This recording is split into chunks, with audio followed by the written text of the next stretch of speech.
పండు ప్రకృతి ప్రసాదించిన వరం. విలేజెస్లో చూసినట్లయితే ప్రతి ఇంట్లో కూడా నిమ్మ చెట్టు డెఫినెట్గా పెంచుతారు. నిమ్మకాయల్లో విటమిన్ సి అధికంగా ఉంటుంది. సిట్రస్ ఫ్రూట్స్ అయిన కమల, బత్తాయి, నారింజ వీటిని నిమ్మకాయతో పోలిస్తే నిమ్మకాయలో సి విటమిన్ అధికంగా ఉంటుంది.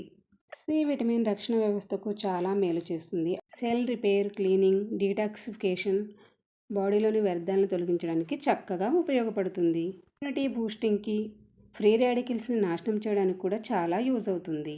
చుండ్రు వల్ల తల దురద వచ్చినట్లయితే కోకోనట్ ఆయిల్కి లెమన్ జ్యూస్ యాడ్ చేసి తలకి చక్కగా మర్దన చేసి ఒక హాఫ్ అన్ అవర్ కానీ 1 అవర్ కానీ ఉంచిన తర్వాత హెడ్ బాత్ చేసినట్లయితే దురద చక్కగా తగ్గిపోవడం జరుగుతుంది. నిమ్మకాయ తొక్కలను శరీరంపై రుద్దినట్లయితే శరీరంపై ఉన్న డెడ్ సెల్స్ మరియు క్రిములను ఈజీగా తొలగిస్తుంది.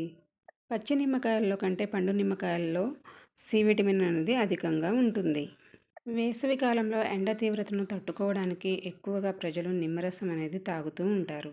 ఈ నిమ్మరసం తాగడం వల్ల డీహైడ్రేషన్ ప్రాబ్లం నుండి సేవ్ అవ్వచ్చు. చాలా నీరసంగా ఉండి గిడ్డీనెస్ వచ్చినప్పుడు లెమన్ జ్యూస్ తీసుకోవడం వల్ల ఈ సమస్య నుంచి ఉపశమనం పొందవచ్చు.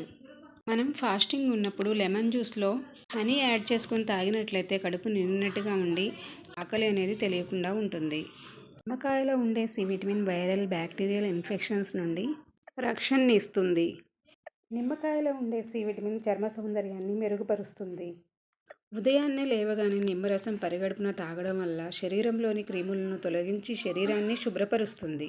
వేడి పదార్థాల్లో నిమ్మరసం యాడ్ చేయడం వల్ల ఎలాంటి పాయిజన్ అనేది అవ్వదు. కాకపోతే సి విటమిన్ లెవెల్స్ అనేవి తగ్గిపోతాయి. Masala curries, biryani rice, masala items ఏవైనా తిన్నప్పుడు వాటిపైన నిమ్మరసం పిండుకొని తినడం వల్ల దాని యొక్క ఘాటును తగ్గించి చాలా టేస్టీగా ఉండేలా చేస్తుంది. విన్నారు కదా నిమ్మకాయ వల్ల ఎన్ని లాభాలు ఉన్నాయో.